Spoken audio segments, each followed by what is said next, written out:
வணக்கம் நண்பர்களே.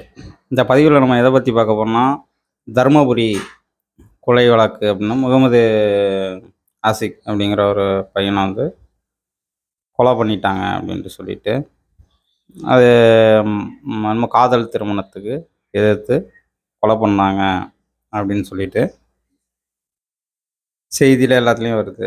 முதல்ல காதல் அப்படிங்கிறது வந்து வேறு, அது கணவன் மனைவிக்கு உண்டானது. காதல் திருமணம் அப்படிங்கிறது வந்து உலகத்திலேயே இல்ல.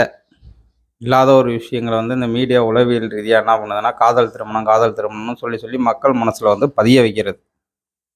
அப்படி ஒரு திருமணம் வந்து உலகத்திலேயே வந்து கிடையாது. ஏன்னா தமிழ்ல காதல்ங்கிறதுக்கு அர்த்தங்கள் வந்து வேற. அத படிச்சு பார்த்தோம்னாவே அதனோட விஷயங்கள் வந்து புரியும். சரி, இந்த கொலைகள் வந்து ஏன் நடக்குது? என்ன காரணம்? இப்ப இந்த சமுதாயம் மாற்று சமுதாயத்திலேருந்து மாற்று சமுதாயம் அப்படின்னு சொல்லிட்டு இது பண்றாங்க அப்படின்னு சொல்லிட்டு. முதல்ல அந்தந்த விஷயங்களுக்கு அந்தந்த பெண்கள் தான் வந்து பொருந்தும். இப்ப துலுக்கன், துலுக்காச்சி. இப்ப துலுக்கன கல்யாணம் பண்ணும்போது, துலுக்காச்சி அந்த பாலியல் நெறிக்கு அந்த பெண்களுக்கு ஏற்கனவே தெரியும். அந்த ப பசங்களோட கேரக்டர், அந்த இனத்தோட தன்மை என்னங்கிறது அந்த பெண்களுக்கு வந்து தெரியும். அதனால அது ஒத்து வரும். நீ புதுசா ஒரு பெண்ண போய் கல்யாணம் பண்றோம்னா, அது ஒத்து வராது. எல்லா இதுலயுமே வந்து அப்படிதான். ஏன்னா மென்டாலிட்டி அப்படிதான் இருக்கும். அது இந்த சமுதாயத்திலேயே வாழ்ந்து பழக்கப்பட்டுருக்கும். திரும்பி மாற்றி இன்னொரு சமுதாயத்துக்கு கொண்டு போனா, அது கலாச்சாரம், நெறிமுறைகள் எல்லாமே வந்து மாறுபட்டு போகும். அதாவது துலுக்கன்னா, துலுக்கச்சி அவங்க சமுதாயத்தில எவ்வளோ பெண்கள் இருப்பாங்க. அவங்கள இது பண்ணிக்க கல்யாணம் பண்ணிக்க வேண்டியது தான். நீங்க ஏன் மாறி திருமணம் பண்றீங்க? இனக்கலப்பு ஏன் உண்டு பண்றீங்க? இதே நீங்க போய் வேற விஷயத்தில நம்ம போய் இது பண்ணாலும், அவைங்க வந்து அவைங்க மதத்துக்கு மாத்துறதுக்கு தான் பார்ப்பாய்ங்க. இது வந்து மத கன்வெர்ட் தான். காதல்லாம் கிடையாது.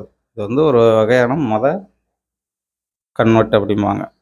காதல் திருமணம்ங்கிறது உலகத்தில இல்லவே இல்ல. இதெல்லாம் வந்து மதம் மாத்துறதுக்காண்டி இவங்க பண்ற ஒரு வேலை தான். இந்த லவ் ஜிகாத் அது இதுன்ட்டு சொல்லிட்டு. அதுமாரி ஒவ்வொரு சமுதாயத்திலயும் அவங்கவங்க சமுதாயத்தில பெண்கள் இருக்குன்னா, அத தேடி கல்யாணம் பண்ணிக்கிங்க. அத ஒரு விஷயங்கள வந்து இது பண்ணுங்க. நீங்க கலப்பினமாக என்னன்னா பிரச்சனைகள் வந்து அதிகமாகும்.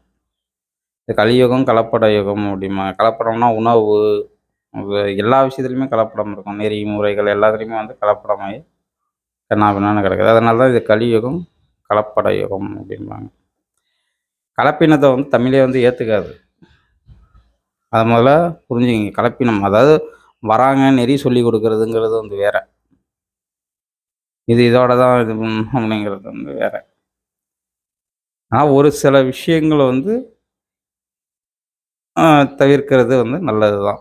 நீங்க உங்க சமுதாயத்தில உள்ள பெண்களயே வந்து கல்யாணம் பண்ணீங்க. அவங்க அவங்க சமுதாயத்தில உள்ள பெண்களயே வந்து கல்யாணம் பண்ணிங்க. இது ஏன் தேவையில்லாத ஒரு விஷயம். பார்ப்போம் அடுத்த பதிவுல.